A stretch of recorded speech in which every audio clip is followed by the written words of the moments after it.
A young 15-year-old kid is hospitalized, and his two siblings decide to look after him. However, when the nurse enters the room the next morning, all three of the kids have vanished and they still haven't been found. This case is about the disappearance of the Pires Orrit children.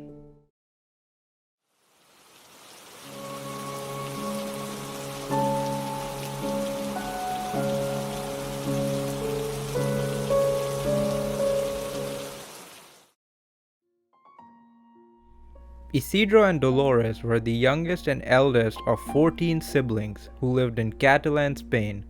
Their father was a Portuguese gypsy and their mother was a local woman.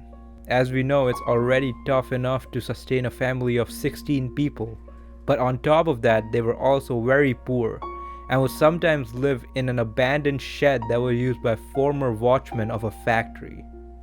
On September 2nd, 1988, Isidro is admitted into a Catholic hospital because he got an allergic reaction from a penicillin that he took to treat his stomatitis.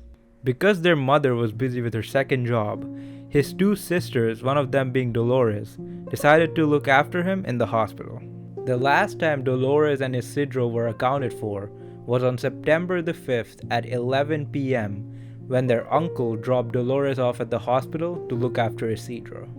Isidro was scheduled for a surgery on September the 6th, so on that day, when the nurse entered the room in the morning, what she saw was that there was no one in the room, and the room was very untidy. The nurse informed the police, and the police inquired with the mother if the children returned home, but the mother confirmed that that never happened.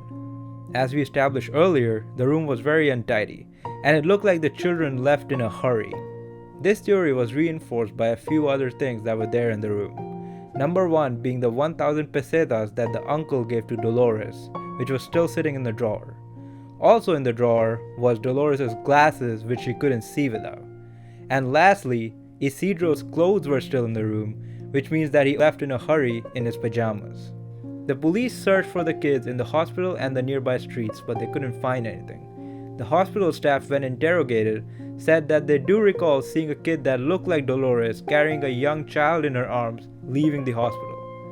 The mother accused the hospital staff of negligence, but back then the hospital staff said that this was a hospital and not a prison, so they couldn't contain everyone in there, and at the time they didn't have a security camera or an entry or exit register, so there was no way for them to keep track of who enters and exits the hospital.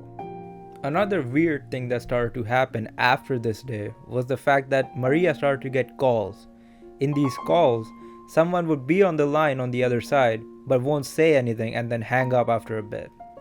Also, an interesting thing happened on September 20th when Maria got a call that someone in Valencia has seen their children. The police rushed to Valencia to investigate this, but they couldn't find anything. Lastly, Maria tried to take the hospital to court in 1989 and sue them for negligence, but her case was thrown out on the basis of lack of evidence.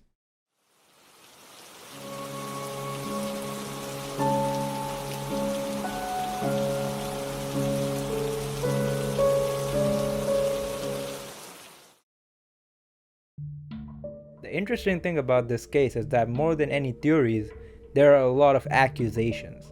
The mother accused the hospital of being negligent to their children. And when the investigation started, the mother accused the police department of being partial and not putting in effort to find the kids because they were half gypsy and poor. First of all, the police interrogated the mother and asked her if she has sold the children for money.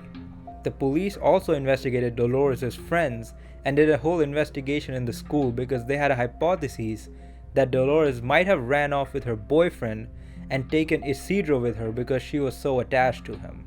This theory was debunked pretty easily though, because there was no evidence that Dolores even had a boyfriend, let alone running off with one. And this is another evidence that the police was treating this case in a non-serious or in a discriminatory manner because of maybe their background or their financial status.